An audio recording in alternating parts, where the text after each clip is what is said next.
so the father of modern bartending, Professor Jerry Thomas, in 1862 wrote the very first American cocktail book. And it was printed in 8,000 copies, or so they say is the number. And but they kind of bound it and sold it in different waves. And so while they were all printed on the same year and the same edition, the actual cover changed as they went. And so you'll see this cover here has the price of $1.50. That's a rare one because it's the first of the OGs. And then this one over here has a cover of $2.50.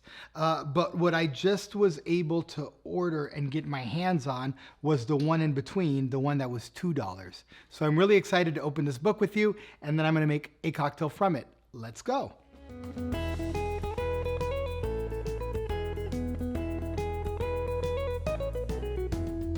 Okay, so I've always had the fear of puncturing the book because you don't know how much fluff is in there. So when you're cutting, are you cutting the bubbles or are you cutting your 150-year-old book? Let's see. All right.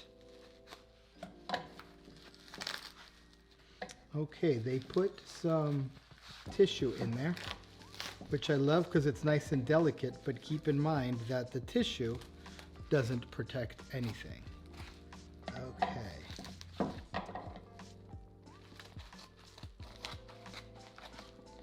And then we shall peel this banana. Okay.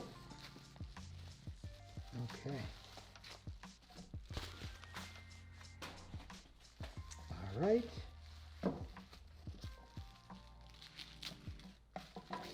And there we go.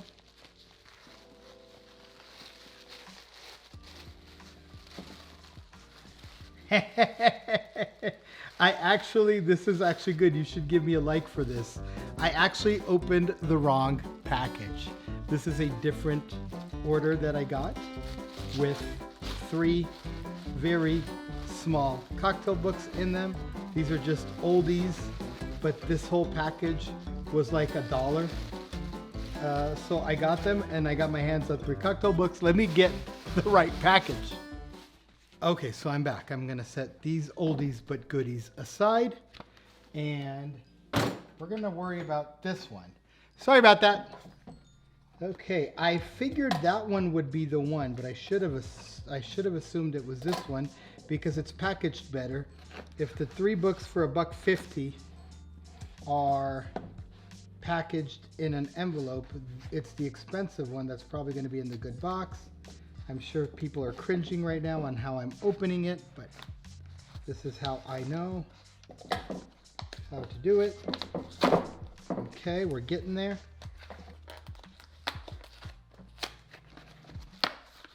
Okay. I'll start by teasing all of us. That right there is the book that goes in the middle. Okay, so I am excited to move on to the next step of this opening.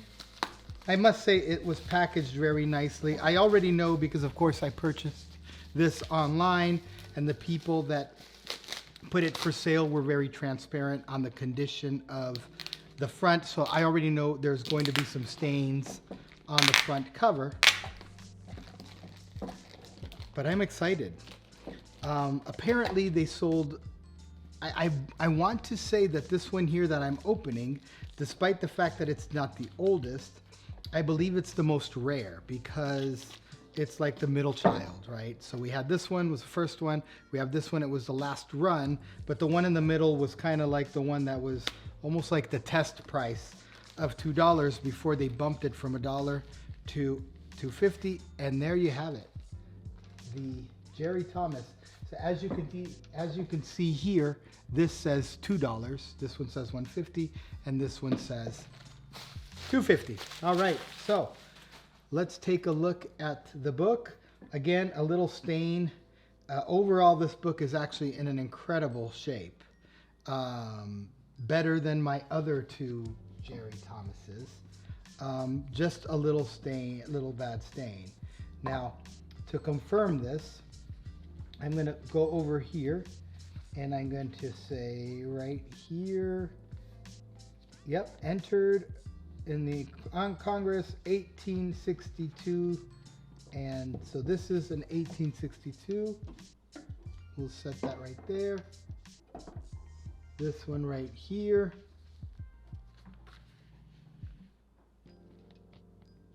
Also says 1862. And this one right here,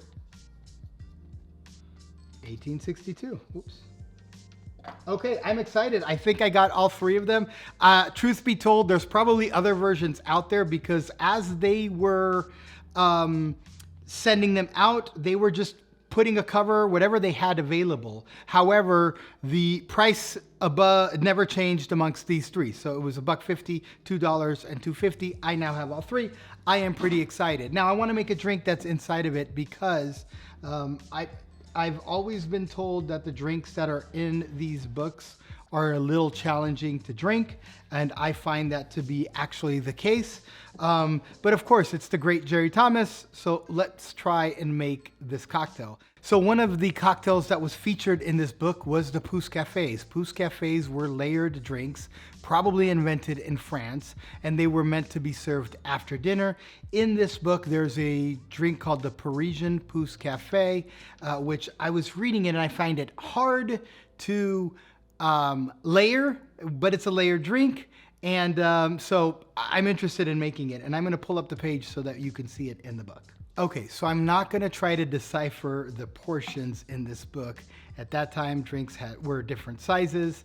Glasses were different sizes. I'm using this Nick and Nora because this is a 3-ounce glass, or it will fit 3 ounces in the drink. And at that time, this drink was served in a wine glass, which was much smaller than the wine glasses as we know them today. This recipe, and I'll set this over here just to see it, this recipe calls for equal parts of dry Curaçao and Kirsch, and that would, let's just say, be an ounce and an ounce, and then it would do half a portion, which means half an ounce of green Chartreuse. Okay, so the first ingredient is going to be, of course, the orange Curaçao. Now, because it's not layered, I will measure it, but I won't have to take much care into how I put it in to the cocktail because I can be a little less gentle with it. But now the part that that really surprises me is, by the way, dry Curaçao. This is a resurgence of an old recipe of older styles of Curaçaos, meaning a little bit drier orange liqueur.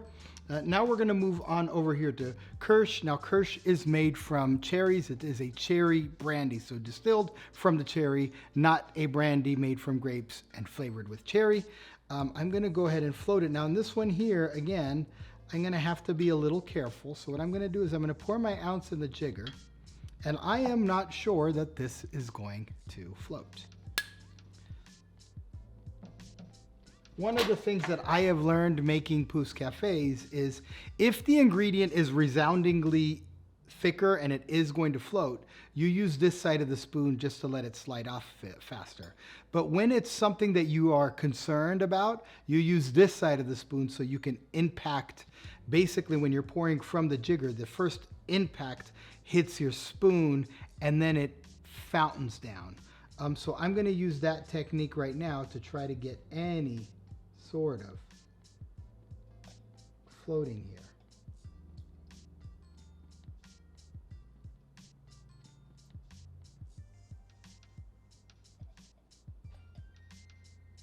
There we go. Now, of course, with this being a recipe from the mid-1800s, ingredients have changed as well. So it very well can be that at that time, these ingredients floated. And I actually do see a float. So, okay. Okay, and the last ingredient is going to be green Chartreuse. This is 110 proof, so it's 55% alcohol by volume. It has 130 herbs in it, and it has been made by Chartreuse monks since the 1700s. I believe it was 1737. And again, I'm going to just try to do a little less impact. Okay, so this is supposed to be a ½ ounce, so I'm just going to put that much in there.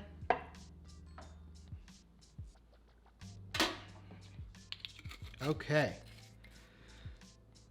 So whether the drink is going to be good, it's warm, it's very boozy.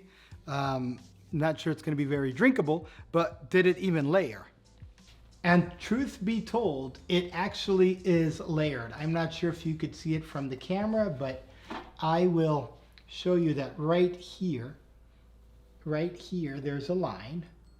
Right here, there's another line. And right here, there's a third line. Now, the funny thing is it would appear to me from these three lines that the green Chartreuse is actually now in the middle, even though it was added to the top. Your guess is as good as mine. I wasn't around when this recipe was written, but let me go ahead and try this Parisian Pousse Café. Holy smokies. Okay then. Boozy, herbaceous, sweet. Yeah, not refreshing. Room temperature. Yeah, I mean, I can totally see reworking this recipe a little bit and putting it in a mixing glass and not as a Pousse Café, stirring it up and putting it in a chilled glass with a little orange peel. I would potentially change the proportions a little bit. Maybe I would make the Kirsch show a little bit more, making the Kirsch the main player and the Dry Curaçao and the Chartreuse be more the modifiers or the players or the co-hosts. But nonetheless, that is it. I am excited about my my new book and my 3-book collection. And thanks for watching this episode of Master Your Glass with me, Livio Lauro. Kind of a special one. I know, I probably bored you. But if you did like, please give me a like, a subscribe, and come back to Master Your Glass with me, Livio Lauro, where you get expert instruction for everyday consumption.